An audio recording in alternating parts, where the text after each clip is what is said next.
डरावनी रातें YouTube channel पर आपका स्वागत है। भूत प्रेत पिशाच और शैतानों की रोमांचक कहानियाँ आपको इस चैनल पर सुनने को मिलती हैं। अगर आपको ऐसी ही वीडियोस देखना पसंद है तो हमारे इस चैनल को सब्सक्राइब करना ना भूलें। तो हेडफोन लगा लें, कमरे की लाइट्स ऑफ कर लें, क्योंकि ये वक्त हो रहा है डरने का।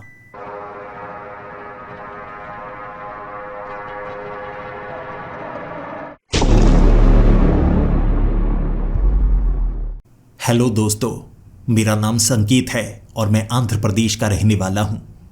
इस समय मैं क्या कर रहा हूँ, मेरा पेशा क्या है, वो मैं कहानी के अंत में बताऊंगा। आप भी सोचेंगे मेरी क्या मजबूरी रही होगी जो मैंने इस काम को चुना, लेकिन इस पूरी कहानी को सुनने के बाद आप समझ जाएंगे। तभी तो मैंने कहा कहानी के अंत में बताऊंगा। बात कुछ समय पहले की है। 29 साल का तब था मैं, 30 साल का होने ही वाला था। रात को मैं सोच रहा कि मैं तो घर में अकेला हूँ। मेरे पिता तो एक मीटिंग पर गए हुए हैं। मुझे नहीं लगता 2-3 दिनों तक वो वापस लौटने वाले हैं। मेरी माँ भी मेरे पिता के साथ ही थी। मैं घर में अकेला, और इस बार मैं सोच रहा इस जन्मदिन को खास कैसे बना सकता हूँ। दोस्त मेरे कम थे, ज़्यादातर तो कॉलेज के दोस्त छूट चुके थे। लेकिन मैंने सोचा कोई बात नहीं, जन्मदिन खास है, अकेला रहूँगा, मौज मस्ती नहीं कर पाऊँगा तो भी क्या हुआ। मेरे लिए तो कह सकते हैं ये एक साधारण दिन था। सुबह 9 बजे अचानक डोरबेल बजी थी। मैंने सोचा कहीं मेरे माता पिता मुझे सरप्राइज देने के लिए तो नहीं आ गए। भागा भागा गया मैं। जब मैंने दरवाज़ा खोला, सामने कोई नहीं था। मेरे पैरों के पास एक लकड़ी का बक्सा पड़ा था जिसे अच्छे से गिफ्ट रैप किया हुआ था, और ऊपर एक कार्ड था। मुस्कुराते हुए मैं सोचने लगा, ये तोहफा किसने भेजा होगा। हो सकता है मेरे किसी दोस्त ने भेजा हो। मेरे माँ बाप तो ऐसे तोहफा भेजने वाले नहीं, वो हमेशा तोहफा मेरे हाथ में पकड़ाते हैं। और वैसे भी जन्मदिन का तोहफा वो लगभग 15 दिन पहले ही मुझे दे चुके हैं। मैंने वो बक्सा टेबल पर रखा और उसके बाद उस कार्ड को उठाया। ऊपर किसी का नाम नहीं लिखा हुआ था, लेकिन अंदर जो लेटर था, जब मैं उसे पढ़ने लगा, ना सिर्फ मैं हैरान हुआ बल्कि मेरी आंखें भी नम हो गई थीं। ये तोहफा और ये लेटर मेरे दादाजी का था, लेकिन उनकी मौत 16 साल पहले हो चुकी है। शायद ये सामान उन्होंने किसी और को दिया था और उसे कहा होगा कि जब मैं 30 साल का हो जाऊंगा, अगर मेरे दादाजी जिंदा ना रहे तो वो मुझे ये लेटर दे। जब मैं लेटर को पढ़ने लगा, बड़ा मायूस सा हुआ, लेकिन थोड़ा थोड़ा अपनापन महसूस हो रहा था। मेरे दादाजी ने लिखा, संकेत, तुम 30 साल के होने वाले हो। कुछ राज हैं जो अब तुम्हें पता लग जाने चाहिए। ये राज मैंने अपने सीने में दबाए रखे, मैंने किसी को नहीं बताया। तुम्हारे पिता से अमूमन झगड़ा हुआ करता था। वो पूछा करते थे कि इतनी धन दौलत आपने कैसे कमाई, आपने कुछ तो गलत किया होगा। लेकिन मैं तुम्हें बताना चाहता हूँ, मैंने जिंदगी में कुछ भी गलत नहीं किया। जो किया ईमानदारी से किया, और अब मैं इसका सबूत भी देने वाला हूँ। लेकिन ये राज तुम भी अपने सीने में दबाए रखना। मैं एक ऐसा काम किया करता था जिसके बारे में किसी को बता नहीं सकता। ये काम थोड़ा खतरनाक भी था और अजीबोगरीब भी था। अब इस बक्से को कहीं ऐसी जगह लेकर जाओ जहां इसे कोई देख ना सके।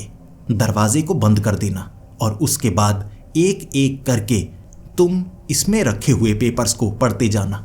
इसमें मैंने कुछ कैसेट्स भी रखी हैं, सबूत के तौर पर तुम उन्हें देख सकते हो।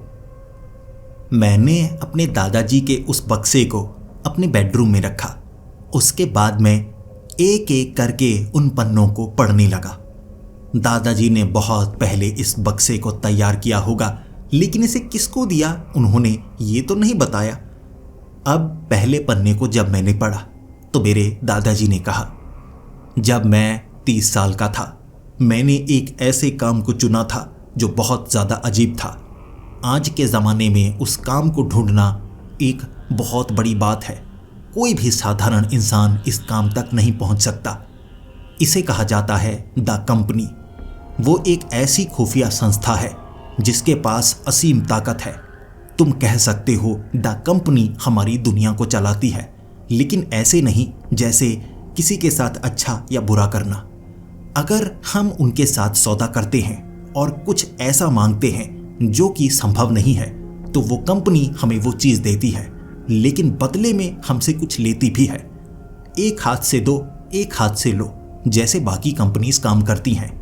लेकिन ये द कंपनी, इनके पास शैतानी ताकत है, और ये शैतानी ताकत का इस्तेमाल भी लोगों की भलाई के लिए करते हैं। और यहाँ पर मुझे काम मिला था द विजिटर का। विजिटर यानी कि जो घूमता फिरता रहता है। इनके द्वारा दिए गए वरदान और श्राप सही से काम कर रहे हैं या नहीं, मुझे वो देखने के लिए जाना पड़ता था। मैं तुम्हें एक कैसेट दिखाता हूँ। नीचे लाल बक्से में सबसे पहली कैसेट को चलाओ। उसमें जो फुटेज है उसे तुम अपनी आंखों से देख पाओगे, लेकिन उससे पहले तुम्हें यह पढ़ना होगा कि मैं वहां तक कैसे पहुंचा था। ये मेरा सबसे पहला काम था। कंपनी के साथ मैं जुड़ चुका था। मुझे ऐसा सामान दे दिया गया था जिससे मैं खुद को बचा सकूं। अब मुझे एक नक्शा भी दिया गया था। एक खास जगह मुझे पहुंचना था। वहां जाकर तहकीकात करनी थी कि सब कुछ ठीक चल रहा है या नहीं। किसी ने कंपनी के साथ सौदा किया था और बदले में उन इंसानों को कुछ खास चीज़ मिली, और वो जो भी उन्हें मिला वो सही से काम कर रहा है, ये देखने के लिए मैं उस तरफ बढ़ना शुरू हो चुका था। मैंने उस नक्शे को पकड़ने के बाद जंगल में चलना शुरू कर दिया। मैं अब उसी तरह से बताऊंगा जैसे मैंने महसूस किया था। मैं जंगल में आगे बढ़ रहा था। पहले तो वो गांव मिला और गांव वाले कह रहे थे आगे जंगल में कोई खास रास्ता नहीं है और उस तरफ कोई नहीं जाता। जंगल में जंगली जानवर रहते हैं और पहाड़ों के बिल्कुल बीच पहले कभी कुछ गांव जरूर हुआ करते थे, लेकिन अब उनका इस्तेमाल कोई नहीं करता क्योंकि वहां पर अच्छे रास्ते नहीं हैं तो दुर्घटनाएं होती हैं। वहां रहना कोई पसंद नहीं करता।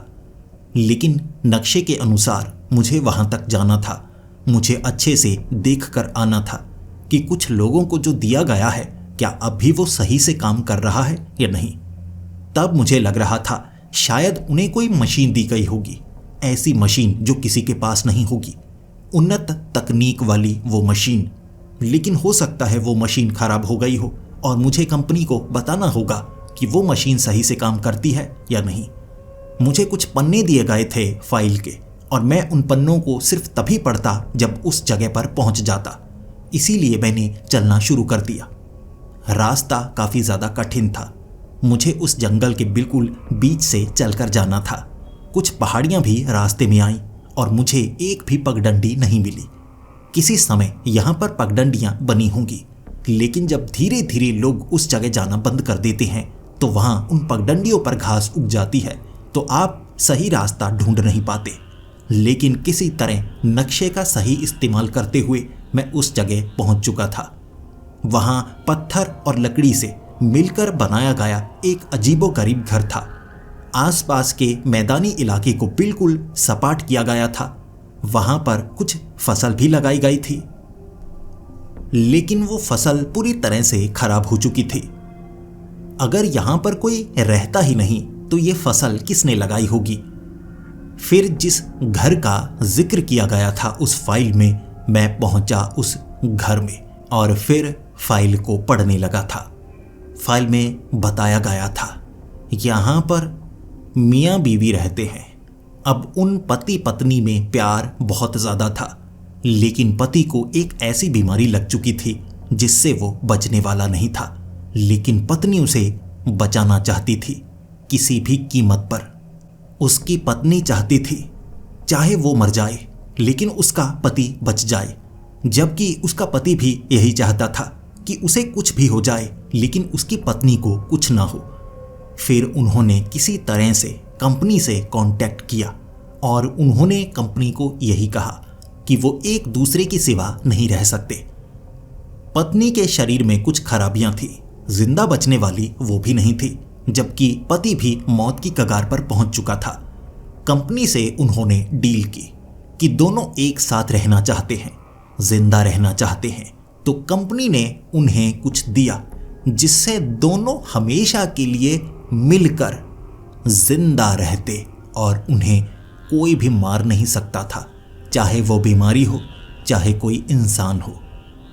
फाइल में इतना बताया गया था और मुझे बस यही चेक करना था, क्या वो पति पत्नी अब भी सही सलामत हैं।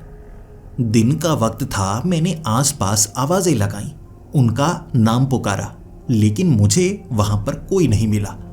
फिर मैं सोचने पर मजबूर हो गया, मुझे कंपनी वालों को बताना होगा। जो उन्होंने उन लोगों के साथ किया, पता नहीं कैसे उनके साथ कोई ऑपरेशन किया होगा जिससे बीमारी ठीक कर दी होगी और वो इकट्ठे रहते होंगे, लेकिन अब वो यहाँ पर नहीं है। शायद वो जगह को छोड़कर जा चुके हैं। फाइल के अनुसार मुझे कुछ दिन वहाँ पर बिताने थे और ये पक्का करना था कि वो अब भी यहाँ पर रहते हैं और उन्हें कुछ हुआ नहीं है, वो मरे नहीं हैं। अब इसके बारे में मैं पता कैसे लगाता? मैंने सोचा लोगों से पूछूंगा, लेकिन आसपास तो कोई है ही नहीं। यही तो घर है। फाइल में बस इतनी ही जानकारी थी, तो आसपास चलकर लोगों को ढूंढने की कोशिश करता हूँ। कोई कबीले वाले होंगे या जंगल में कोई ना कोई तो रहता होगा ना। फिर मैं चलकर पास घूमने लगा। वक्त शाम का हो चुका था। मैं एक ऐसी जगह पहुंचा जहां 5-7 गांव थे। अब वहां पहाड़ी से नीचे उतरकर आगे कुछ रास्ते थे, उन तरफ से उन गांव तक लोग पहुंचते थे, लेकिन मैं तो जंगली रास्ते से उस गांव तक पहुंचा था और उस घर की पूरी जानकारी चाहता था। मैंने गांव वालों से पूछा कि वहां पर पति पत्नी रहते थे, अब उन्हें एक बीमारी लग चुकी थी, क्या वो जिंदा हैं या मर चुके हैं? गांव वाले उनका नाम तक जबान पर लाना नहीं चाहते थे और गांव वालों ने कहा कि उनके बारे में अंधेरे में या शाम के वक्त कोई बात नहीं करता। आप ऐसा कीजिए, यहाँ पर रुकिए, हम उनके बारे में दिन के वक्त बात करेंगे। कहते हैं अगर रात को उनका नाम लिया जाए तो वो वहीं पर आ जाते हैं। वो जवाब मांगते हैं हमें क्यों बुलाया गया, इसलिए आप शांत रहिए, देखिए हम हाथ जोड़ते हैं। मैं गांव वालों की इज्जत कर रहा था, इसीलिए वो जवाब तो जरूर देंगे, लेकिन दिन के वक्त क्या मैं वहां पर रह सकता हूं? मैंने उनसे सवाल पूछा और उन्होंने कहा जी बिल्कुल। फिर रात गुजर चुकी थी और इस गांव के आसपास गांव वालों ने अजीबोगरीब बड़े डरावने आकार बना रखे थे। मैंने उनसे पूछा आपने ये शैतानों के आकार क्यों बनाए हैं? और गांव वालों ने कहा कि ये शैतानी चेहरे हैं, इसे अपशगुन और मनहूसियत से बचने के लिए लगाया जाता है। इसे हर घर के आगे लगाया जाता है ताकि वो सुरक्षित रहें। फिर मैंने उनसे पूछा जी मैं अब यहाँ पर ज़्यादा समय रुकना नहीं चाहूँगा, क्या आप उन पति पत्नी के बारे में कुछ बता सकते हैं? वो कहाँ हैं? रात के वक्त अगर मैं नाम लेता क्या वो आसपास हैं जो मिलने के लिए आ जाते? गांव वालों ने कहा नहीं, वो उसी घर में रहते हैं और रात के वक्त नजर आते हैं, लेकिन वहां जाने की हिम्मत कोई नहीं करता। पहले वहां सिर्फ वो ही घर नहीं हुआ करता था, आसपास और भी घर होते थे, लेकिन जब से वो शैतान दिखना शुरू हुआ है तब से सब डर कर भाग चुके हैं। अब उस शैतान ने कई लोगों का शिकार भी किया, जिसके बाद वहां जाने से हर कोई डरता है। 2 पुलिस वाले मारे जा चुके हैं और उनकी मौत जितनी भयानक थी, पुलिस वाले दोबारा वहां नहीं जाते। गांव वालों ने एक शैतान के बारे में बताया जो कहते हैं वो पति पत्नी के साथ है या उस शैतान ने उस पति पत्नी को खा लिया है।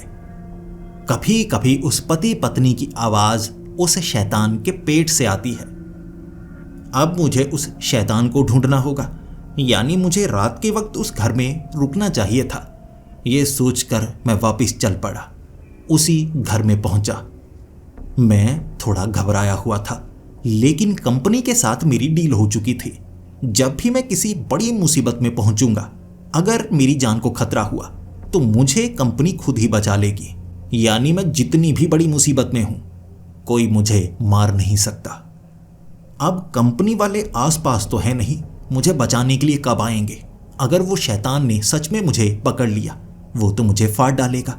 कंपनी वाले आसपास हैं या नहीं, मैं कैसे पता करूंगा? मैं डरा हुआ था, लेकिन कंपनी के कुछ नियम थे जिन्हें तोड़ा नहीं जा सकता, वरना ये कंपनी हमें सजा देती है। अब ये बड़ी रूहानी सी कंपनी है, इनके पास अजीब शैतानी ताकत भी है, शायद इससे वो मुझे बचा लेंगे। पूरा दिन मैं इंतजार करता रहा, आवाजें लगाता रहा और मैंने दिन के वक्त महसूस किया पास में जो फसल लगाई हुई थी उनमें से कुछ हिस्सा काटा हुआ था। कोई तो यहां दिन के वक्त कल आया था जिसने फसल की छोटी सी कटाई की। हो सकता है ये वो पति पत्नी हो या हो सकता है ये वो शैतान हो। अब अंधेरा हो चुका था और मैंने खुद को घर के अंदर बंद कर लिया। खिड़कियों से बाहर मैं झांकता रहूंगा। जब मुझे कोई शैतानी ताकत नजर आई मैं उससे बात करने की कोशिश करूंगा और देखूंगा क्या उसके पेट से वो पति पत्नी की आवाजें आती हैं। क्या अब भी वो जिंदा है जैसे कि कंपनी के साथ उनकी डील हुई थी। अब अंधेरे में मुझे सुस्ती पड़नी शुरू हो गई। वक्त 10 बजे का होगा। जब बाहर चलने की आवाज हुई तब मुझे घबराहट होने लगी। मैं जल्दी से नीचे पहुंचा और मैंने चलने की आवाज सुनी। ये आवाज बाहर से नहीं आ रही थी, ये आवाज अंदर से आ रही थी, फर्श से आ रही, जैसे कोई अदृश्य ताकत चल रही हो। फिर मुझे महसूस हुआ ये पैरों की आवाज फर्श से जरूर आ रही है। ये फर्श लकड़ी का है, कोई नीचे चल रहा है, उल्टा। मैं घबरा चुका था। यानी जो भी है घर के अंदर है। अब मुझे क्या बाहर भागना चाहिए? क्या मैं सुरक्षित हूं? जब एक तरफ से नीचे फर्श की लकड़ी ऊपर की तरफ उठ गई तब मैं समझ पाया घर के नीचे बेसमेंट है और मैंने इस तरफ ध्यान दिया ही नहीं। वो शैतान घर के अंदर ही छिपा होता है और फिर वो शैतान बेसमेंट से बाहर निकला। मैं वो दृश्य बयां नहीं कर सकता। एक बेहद भद्दा मांस का टुकड़ा, 2 सर थे उसके, 4 बाजुएं थीं उसकी, 4 टांगें थीं उसकी। एक तरफ का सर औरत का, दूसरी तरफ का सर एक मर्द का। उसका बड़ा मुंह, यानी कि दोनों का सर जुड़ा हुआ और मुंह एक ही था। 2 मुंह जुड़कर एक बड़ा मुंह बना हुआ। मैं उसे देखकर थर थर कांपने लगा था। फिर उसने मुझ पर हमला करने की कोशिश की। जैसे ही वो जीव मेरे करीब आया मुझे उस जीव ने पकड़ा और उसे बिजली का झटका लगा और 5 मिनट तक उस जीव को बिजली का झटका लगता ही रहा। वो जीव तड़पता रहा और मैं वहां से भागा नहीं। ऐसा लगा जैसे किसी ने मेरी मदद की हो। वो जीव जब मुझे छू चुका था अपने आप उसे बिजली के झटके लगने लगे। लेकिन क्यों? जब 5 मिनट बाद उस जीव ने तड़पना बंद किया, फिर वो जीव थोड़ा सीधा हुआ, बैठा और फिर उसमें से जो मर्द था उसका मुंह बोला, उस तरफ का हिस्सा, तुम भी कंपनी से जुड़े हुए हो, हम तुम्हें नुकसान नहीं पहुंचा सकते। मैंने तब उस शैतान से बात की। हाँ, मैं कंपनी के लिए काम करता हूँ, मैं विजिटर हूँ। मैं ये देखने के लिए आता हूँ कि जिसे जो दिया गया है क्या वो सही तरीके से काम करता है या नहीं। मैं उस पति पत्नी से मिलने के लिए आया हूँ। शायद तुमने उस पति पत्नी को खा लिया है जो तुम्हारा ऐसा शरीर बन चुका है। मैं उनसे मिलना चाहता हूँ। क्या वो सही सलामत है? क्या वो बीमारी वापस तो नहीं आई? क्या वो ठीक तरह से रहते हैं मिलकर जैसे उन्होंने मांगा था? तब दूसरा सर, वो औरत का, बोला, तुम विजिटर हो, तुम्हें इसके बारे में बताया नहीं गया। हमें जो मिला वो तुम्हारे सामने है, तुम देख सकते हो। हाँ, हम ठीक हैं, अब हम में कोई बीमारी नहीं है। वो दोनों थे पति पत्नी और उनका शरीर ऐसे भद्दे तरीके से जुड़ चुका था, वो एक शैतान बने हुए थे। मैं फिर ये देखता रह गया। मुझे सब समझ में आ चुका था। पति पत्नी जो कि मरने वाले थे, लेकिन वो दोनों एक साथ रहना चाहते थे। वो इकट्ठा रहना चाहते थे क्योंकि वो एक दूसरे से बहुत ज़्यादा प्यार करते थे। उन्होंने कंपनी से कांटेक्ट किया कि वो इकट्ठे रहें, वो मरे ना, तो उन्हें अमर जीवन मिला। लेकिन ये अमर जीवन एक वरदान नहीं, एक श्राप था। दोनों इकट्ठे हो गए। अब दोनों एक दूसरे से दूर नहीं हो सकते थे, और चाहे वो जो भी कर ले वो मरेंगे नहीं। इसीलिए वो यहाँ पर ऐसे ही रहते हैं।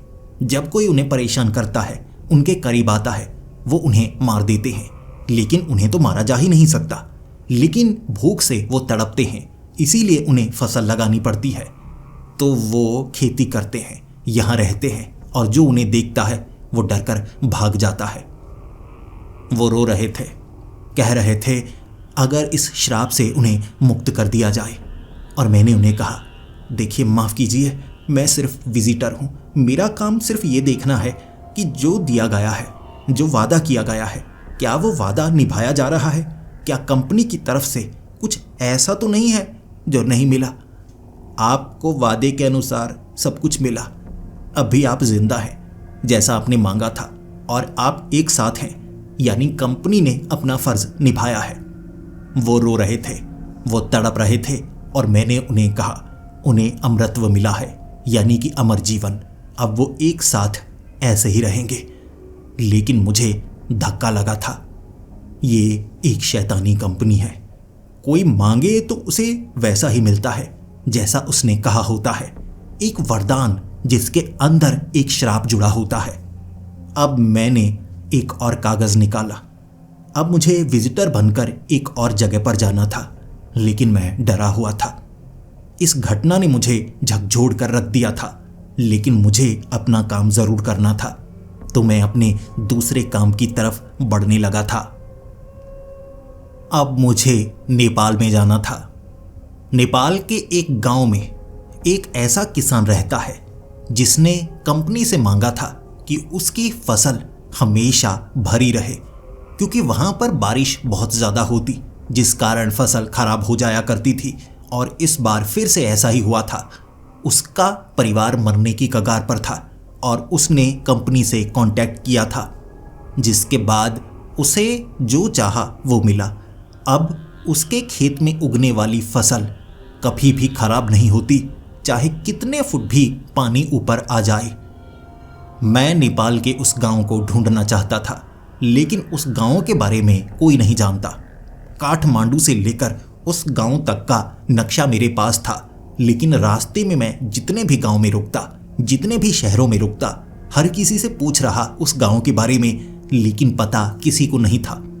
जब उजाड़ जगह शुरू हो गई, जंगली इलाका शुरू हो गया, पथरीला इलाका, मैं आगे बढ़ता जा रहा था।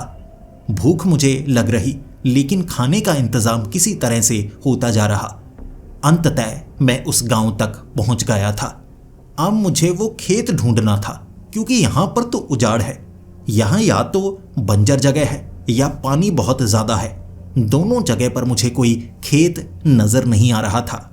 मैं उस गांव में पहुंचा जहाँ पर सभी के सभी गांव जले हुए थे, पूरी तरह से कोयला बना हुआ लकड़ी का। घर की दीवारों का रंग पूरी तरह से काला हो चुका था। रहने वाला वहाँ पर कोई नहीं था, लेकिन एक घर ऐसा था जो बिल्कुल सही सलामत था। और हैरानी की बात नहीं थी, उसी घर के साथ सपाट मैदान पर फसल लहलहा रही थी। मैं आसपास ढूंढने लगा वो परिवार, और वहाँ पर मैंने उस फाइल को खोला। फिर मुझे इस परिवार की पूरी कहानी जानने का मौका मिला। इस परिवार में पति पत्नी, उनकी एक बेटी और एक बेटा रहता है। उनकी फसल बहुत ज़्यादा खराब हो चुकी थी, खाने के लिए उनके पास कुछ नहीं था, जिसके बाद वो उधार लेने लगे गांव वालों से। लेकिन अगले साल तक उधार बहुत ज़्यादा बढ़ चुका था। लेकिन अगले साल फिर से बारिश ज़्यादा होने के कारण उनकी फसल खराब हो गई। अब तो उधार मांगने के लिए भी वो कुछ कर नहीं सकते थे, लेकिन बाकियों की फसल भी खराब हुई थी। तो जिनसे उन्होंने उधार लिया था वो अपने रुपए वापस चाहते थे, या कुछ ऐसा चाहते थे जिससे उन्हें फ़ायदा हो। वो इनकी ज़मीन लेना चाहते थे, लेकिन इस किसान के पास अपनी ज़मीन के सिवा कुछ नहीं था। अगर उसकी यह ज़मीन भी बिक जाती फिर तो वो भूखा ही मरता, क्योंकि वो सिर्फ एक किसान था, इसके सिवा उसे कुछ नहीं आता था। तो अंत में उसने कंपनी से कांटेक्ट किया और कंपनी वालों ने उसे वही प्रोवाइड किया जो उसने मांगा था।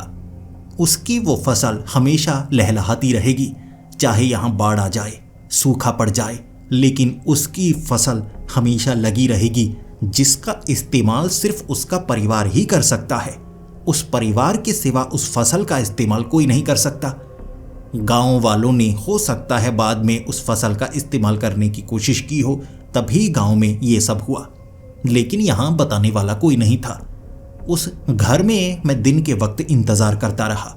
मुझे लगा दिन के वक्त मुझे नहीं लगता कोई आएगा, लेकिन रात को भी मुझे उस घर में कोई नहीं मिला। मैंने आवाज़ें लगाई, मैंने बहुत बार उन्हें पुकारा, लेकिन मेरी बात का जवाब किसी ने नहीं दिया। उस रात मुझे बड़ी भयानक आवाज़ें आ रही थीं। मैं घर के अंदर ही था, खुद को सुरक्षित रखे हुए, लेकिन बार बार बाहर से आवाज़ें आ रही। मुझे लग रहा था कोई ना कोई तो घर के अंदर आएगा, लेकिन कोई उस घर के अंदर आया ही नहीं। पूरी रात गुजर चुकी थी। फिर मुझे लगा कि मैं तो उनके ही घर में था, वो यहाँ नहीं रहते। क्या वो मारी जा चुकी हैं? किसी ने उन्हें मार तो नहीं दिया होगा? फिर मैंने वो फाइल को दोबारा पढ़ा। अब उस फाइल के अनुसार वो परिवार यहाँ पर रहेगा जब तक उनकी जिंदगी है। उन्हें अमरत्व नहीं मिला है, यानी जितनी जिंदगी वो जीते 70 से 80 साल उतनी उन्हें मिलेगी। तब तक वो फसल का इस्तेमाल कर सकते हैं, ऐसी फसल जो कभी खत्म नहीं होगी। लेकिन वो परिवार कहाँ पर है? क्या वो इस जगह को छोड़कर जा चुका है? अगर ऐसा है तो मेरे लिए मुसीबत बढ़ जाएगी, क्योंकि मुझे मेरा काम पूरा करना होगा। कंपनी ने जो काम दिया है मुझे उसका पता लगाना ही था। मैं आसपास पूछने के लिए ढूंढने लगा, कोई तो मिल जाए। 10 किलोमीटर के रेडियस में घूमने के बाद रात के वक्त मैं वापस आ गया। आसपास कोई नहीं रहता था, इस जगह से हर कोई डरता था, लेकिन क्यों? उस रात फिर से बाहर से आवाज़ें आने लगी थी और मुझे लगा मुझे खुद जाकर पता लगाना होगा। मैंने दिन के वक्त इस फसल को उखाड़ने की हिम्मत नहीं की, लेकिन रात के वक्त अगर मैं ऐसा करने की कोशिश करूंगा, हो सकता है मुझे कोई बताने के लिए मिले। अब इस फसल को कोई अगर उखाड़ेगा, वो परिवार का कोई सदस्य तो मुझे रोकना चाहेगा ना। तब मैं खेत के अंदर चला गया। सरकने की, रेंगने की आवाज़ें आने लगी थी। मैंने एक आवाज़ को करीब से सुनना चाहा, खेत के बिल्कुल बीच। फिर मैं लालटेन को लेकर आया। लालटेन के सहारे मैं खेत के अंदर देख पा रहा, और मुझे जब ज़मीन से निकलता हुआ एक हाथ नज़र आया, मैं तो घबरा गया। ये क्या? मैं डरा, लेकिन फिर मैंने खुद को समझाया और दोबारा मैं उसी जगह पर गया। मैंने उस हाथ के करीब जाकर उसे छुआ और मेरी टांगों को, मेरे धड़ को कई हाथों ने पकड़ लिया था। वो हाथ ऐसे थे जैसे बंजर ज़मीन हो। वो मांस नहीं था, मिट्टी थी। फिर वो चेहरे उस मिट्टी से मुझे नज़र आ रहे, आंखें, नाक, लेकिन ज़मीन में धंसा हुआ। बच्चे और वो माँ बाप, चारों उस मिट्टी के अंदर समाये हुए। उनका मुंह निकल सकता था, उनका धड़ नहीं निकल सकता था, ना उनकी टांगे। वो अपने बाजुओं को बाहर निकाल सकते थे, बस ऐसे ही मुझे पकड़ने की कोशिश कर रहे। फिर उन्होंने मुझे दबोचना चाहा और मैंने चाकू के वार से खुद को बचाया। फिर मैं खेत से बाहर निकला और उस आदमी ने मुझसे सवाल पूछा, इतना सब कुछ होने के बावजूद भी तुम यहाँ से भागे नहीं? तुम फसल को चोरी करने के लिए नहीं आए हो, तो क्या करने के लिए आए हो? मैंने कहा, मैं कंपनी से आया हूँ, मैं विजिटर हूँ। मैं ये जांचने के लिए आया हूँ कि तुम्हें जो दिया गया है क्या वो अब भी सही सलामत है, ठीक स्थिति में है। क्या तुम मुझे बता सकते हो तुम्हें क्या दिया गया है? क्योंकि मैं विजिटर हूँ, ताकि मैं सब कुछ खुद पता लगाऊं, मुझे पूरी बात बताई नहीं जाती। क्या तुम मुझे पूरी बात बता सकते हो ताकि मैं उसे नोट कर पाऊं और कंपनी तक पहुंचा पाऊं? तब वो आदमी कहने लगा, हाँ तुम बता सकते हो, उस कंपनी ने ही तो हमारा ये हाल किया है, लेकिन हम भी मजबूरी में यही तो मांग रहे थे। यहाँ पर सब कुछ ठीक था, लेकिन एक साल मौसम ऐसा खराब हुआ, मुझे लगा कि कर्ज लेकर काम चल जाएगा। अगले साल तो फसल अच्छी होगी ना। मैंने ज़्यादा कर्ज लिया, घर को भी तो बनाना था क्योंकि मेरे 2 बच्चे थे। लेकिन अगले साल इतनी ज़्यादा बारिश हुई कि जो फसल थी वो सारी खराब हो गई। उधार तो पहले पिछले साल का बहुत ज़्यादा था और नया उधार कोई देने को तैयार नहीं था, बल्कि वादा किया था कि मैं 1 साल में कर्ज लौटा दूंगा, ब्याज समेत। जब कर्ज मैं लौटा नहीं पा रहा तो वो मेरी ज़मीन को हड़पना चाहते थे। गांव वाले यही चाहते और मेरे पास कोई और रास्ता नहीं बचा था। मजबूरी थी उस शैतानी कंपनी के साथ कांटेक्ट करना। मैंने उनके साथ कांटेक्ट किया और मैंने मांगा मेरी फसल कभी खराब ना हो, और मैं चाहता था मेरा परिवार भूखा ना मरे। मैंने सुना था कि कंपनी आपसे कुछ लेती नहीं, लेकिन आपके वरदान में एक श्राप जुड़ा होता है। मैंने उसे अपनाया और हमारे साथ ये हुआ। हम भी उस फसल का हिस्सा बन गए जो कभी खराब नहीं होती। मेरी उम्र 60 साल है, अब भी 20 साल मैं जिंदा रहूंगा, जबकि मेरा बेटा मेरी बेटी भी इस जमीन का हिस्सा है। वो देखो बच्चे, इन्होंने क्या बिगाड़ा था। लेकिन अब हम हर कोई 80-80 साल की उम्र को भोग कर मरेगा। कोई हमें मार नहीं सकता और ना कोई इस फसल को उखाड़ सकता है। गांव वालों ने ऐसी कोशिश की थी और उस रात जब कोई हमारी फसल को उखाड़े, वो रात वरदान के तौर पर हमें बाहर निकलने का मौका देता है, लेकिन सिर्फ बदला लेने के लिए। और इस तरह जिसने फसल को उखाड़ने की कोशिश की, हमारा परिवार मुर्दा बनकर गांव में उन घरों को जलाता रहा। उन्हें जिंदा जलाया, फिर लोगों को गांव छोड़कर जाना पड़ा क्योंकि मुर्दा चलते थे। हम मुर्दा नहीं उन्हें कैसे समझाते, लेकिन बदला भी तो लेना था। हमें ना गोली से मारा जा सकता है, ना जलाया जा सकता है, ना खत्म किया जा सकता है। हम अपनी उम्र भोग कर मरेंगे। मैं उनकी तरफ देख रहा था। उनकी ये बड़ी दर्दनाक कहानी थी, लेकिन फिर मैंने उन्हें कहा, यानी सब कुछ ठीक है? तुमसे यो वादा किया गया था, क्या उस वादे के अनुसार कुछ कम मिला है?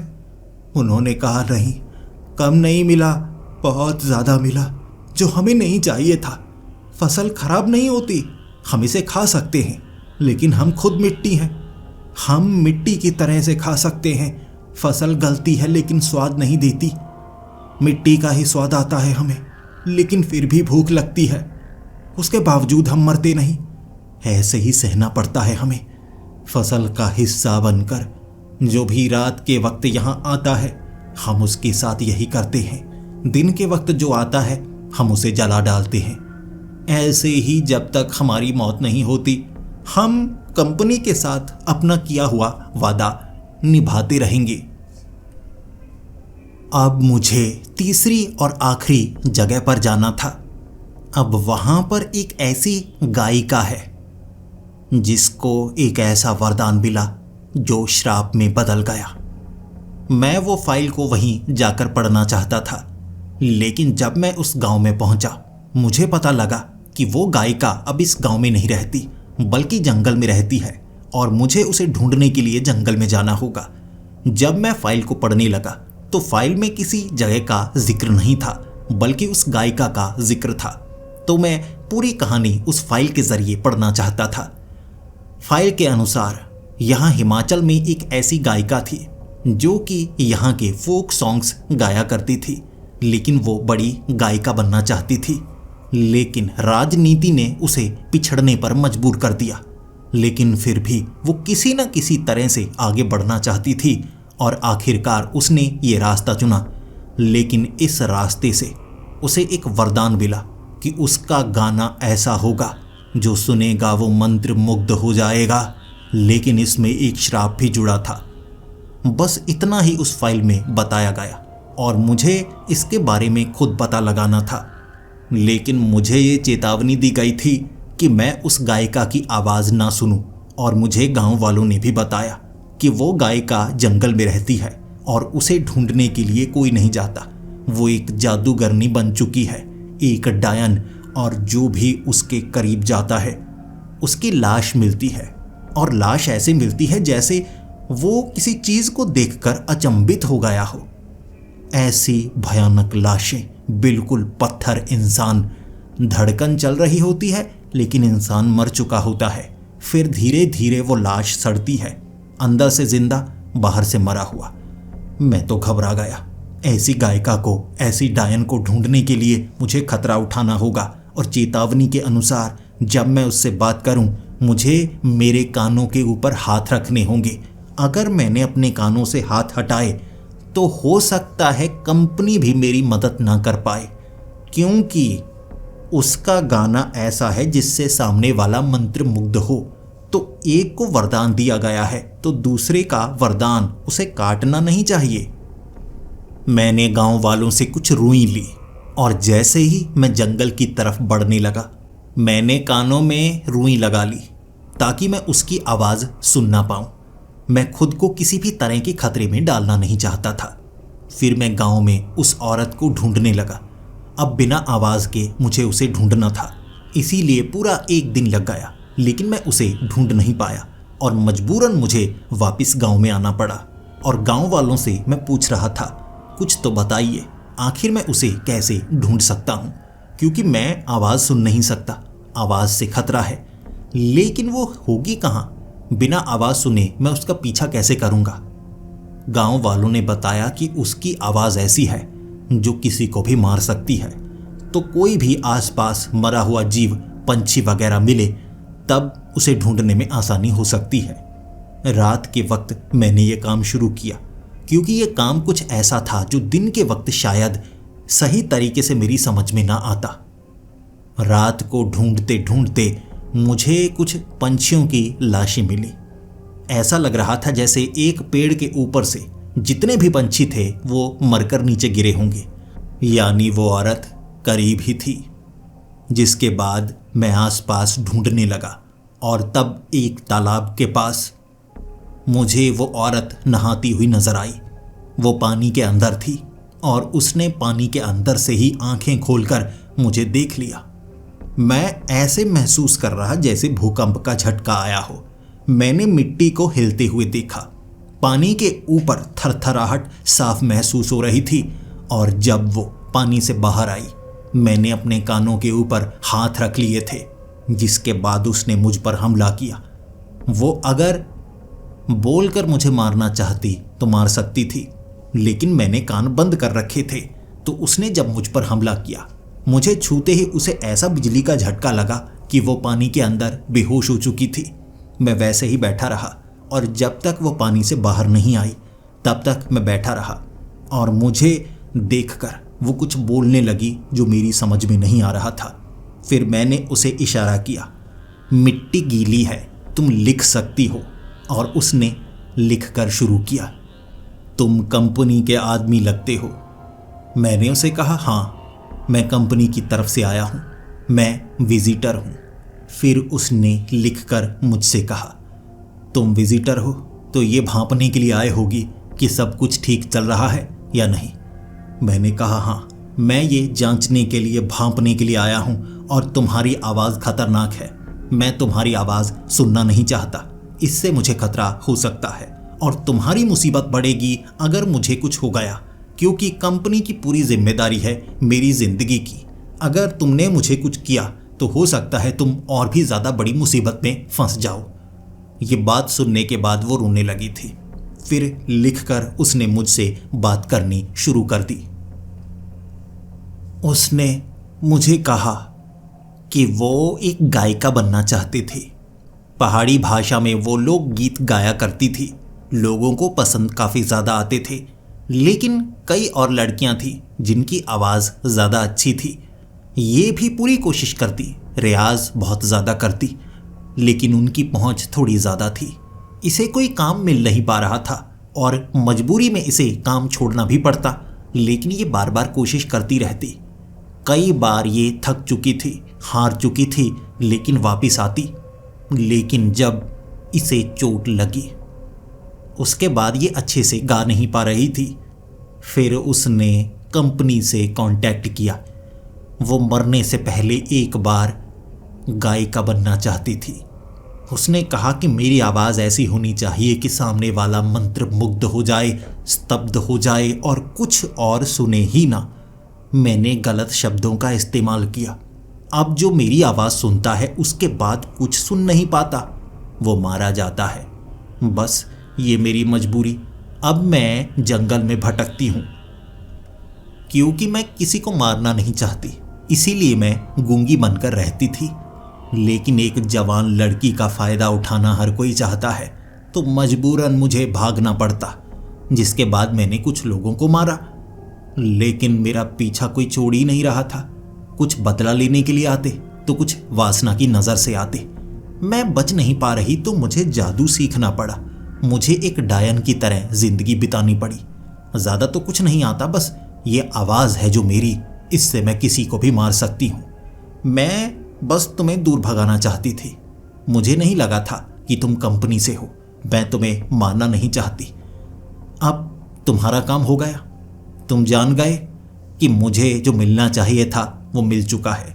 मैं इसी के लायक थी। मुझे उस पर बहुत ज़्यादा तरस आ रहा था। फिर मैंने उसे कहा, क्या तुम इसे छोड़ सकती हो? तुम्हारे इस फैसले के अनुसार तुम्हें कोई बड़ा वरदान या बड़ा श्राप नहीं मिला है। तुम अपने इस वरदान से दूर हो सकती हो। गलती से भी तुमने आवाज़ की, सामने वाला अगर सुनता है तो उसे लकवा मार सकता है। इसीलिए तुम्हारे बचने का एक तरीका है जो इस फाइल में बताया गया है। तुम इस सज़ा से निकल सकती हो क्योंकि तुमने कुछ ऐसा नहीं मांगा था जो बहुत ज़्यादा बड़ा हो और तुम अपनी सज़ा भी भुगत चुकी हो। उसने कहा, तो बताओ मैं कैसे इससे बच सकती हूँ? मैंने कहा, अपनी ज़बान काट कर देनी होगी तुम्हें। वो घबरा गई, लेकिन फाइल के अनुसार उसने जो मांगा उसे मिल चुका था और वो कीमत अदा कर सकती थी बचने के लिए। जैसे एक बड़ा वरदान, उसके साथ छिपा हुआ एक बड़ा श्राप। लेकिन उसे जो वरदान मिला था वो साधारण था, तो श्राप भी एक साधारण था जिससे पीछा छुड़ाया जा सकता था। अगर वो अपनी ज़बान वापस दे दे कंपनी को तो उसका श्राप भी खत्म, उसका वरदान भी खत्म और वो अपनी ज़िंदगी जी सकती है बिना आवाज़ के। मैंने उससे कहा, यह तुम्हारे लिए मुश्किल होगा, लेकिन क्या तुम करना चाहोगी? उसने हामी भर दी। फिर उसने अपनी ज़बान काट कर मुझे दी और जैसे ही मैंने फाइल में रखी वो फाइल जलने लगी। मेरी आंखों के सामने वो फाइल और उसकी ज़बान जल चुकी थी और उसका श्राप भी खत्म हो चुका था। ये 3 काम थे जो मुझे करने थे। मैंने ये तीनों काम पूरे किए, लेकिन उसे रोता हुआ मैं देख रहा था। वो मजबूर थी। फिर उसने लिख कर बताया, मैं अब इससे आज़ाद ज़रूर हो चुकी हूँ, लेकिन मेरी ज़िंदगी में कोई खास बदलाव नहीं आएगा। वासना की नज़र से अब हर कोई मेरे करीब आना चाहेगा, लेकिन मैं उसे रोक नहीं पाऊंगी। अब ज़िंदगी तो साधारण होगी, लेकिन नर्क के समान। फिर मैंने उसका हाथ पकड़कर उसे कहा था, तुम बोल नहीं सकती, लेकिन मैं तुम्हारी आवाज़ बनूंगा। मैं तुम्हारी सुरक्षा करूंगा। फिर मैंने उससे शादी की थी। और इस पन्ने को पढ़ने के बाद मैं सोचने लगा, अरे दादाजी ने उससे शादी की थी।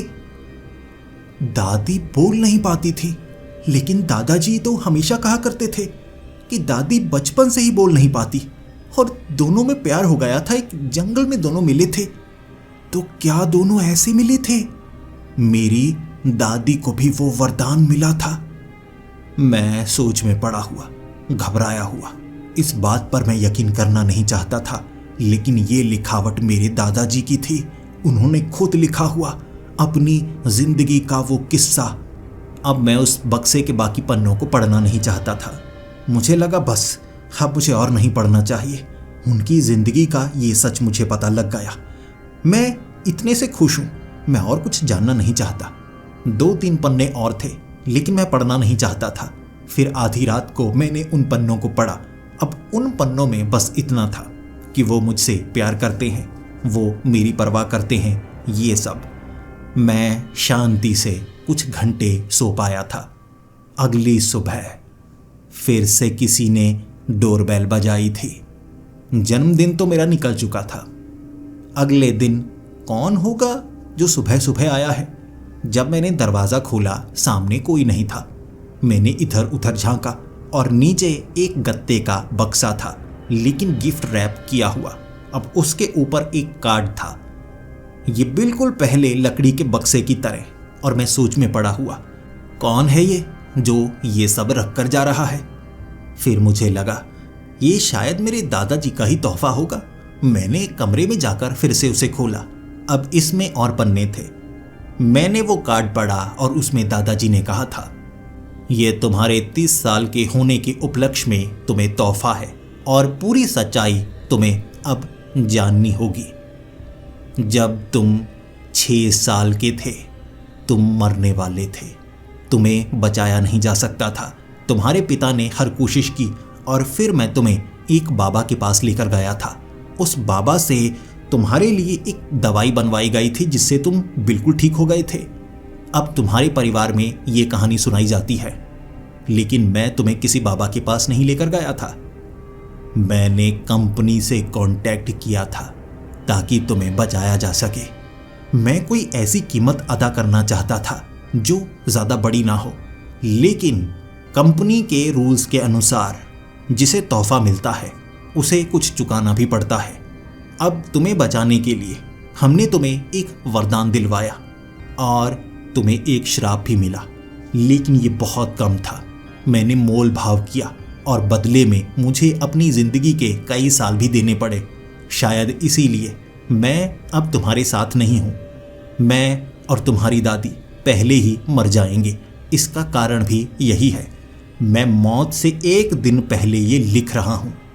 मुझे और तुम्हारी दादी को हमारी मौत की तारीख तक पता है। ये उस सौदे के अनुसार है। जब तुम 30 साल के हो जाओगे, तुम्हें एक छोटी कीमत चुकानी होगी। तुम्हें अगला विजिटर बनना होगा। अचानक मेरी आंखों के सामने एक रोशनी चमकी थी और फिर वो बक्सा अपने आप खुल गया था। मुझे उसके अंदर से 2 आंखें नजर आ रही थीं, जिससे मैं बहुत ज्यादा डरा। लेकिन फिर आवाज भी आई, तुम चुने जा चुके हो। तुम्हें ये काम करना होगा। तुम्हें कोई श्राप नहीं मिला है। तुम साधारण तरीके से रहोगे और तुम्हारे जीवन की सुरक्षा हम करेंगे। तुम्हें बस विजिटर बनना है। जिस जगह तुम्हें जाने के लिए कहा जाता है, साल में 3 बार तुम्हें उस जगह पर जाना होगा और ये देखना होगा सब कुछ सही चल रहा है या नहीं। हमने जिसे वरदान दिया है उसमें एक श्राप जुड़ा हुआ है। क्या सब कुछ वहां तक पहुंच गया है? कोई कमी तो नहीं? अगर उन्हें कोई राहत देनी हो, वो तुम्हारे हाथ में होगा।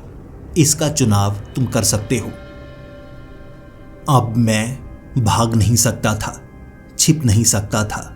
मेरी जिंदगी की एक कीमत लगाई गई थी, लेकिन मैं खुश हूं। मुझे कोई श्राप नहीं मिला। और अपने काम में मैंने ऐसे लोगों को भी देखा है जो श्राप से जुड़े हैं, जो ऐसी जगह से जुड़े हैं जो बड़ी भयानक है। हम अपनी जिंदगी में गलती करते हैं और ये जो कंपनी है, मैं असल में उसका सही नाम भी आपको बता नहीं रहा हूं। नाम कुछ और है और जो उससे मिलना चाहता है, बड़ी मुश्किल होती है, लेकिन कुछ तरीके हैं उन तक पहुंचने के। वो आपको जो मांगो वो देते हैं, वरदान के रूप में, और कुछ लेते भी नहीं। बस उस वरदान में एक श्राप जुड़ा होता है जो बहुत भयानक होता है। और मैं विजिटर हूं। मेरा काम बस जांचना है सब कुछ ठीक हुआ है या नहीं।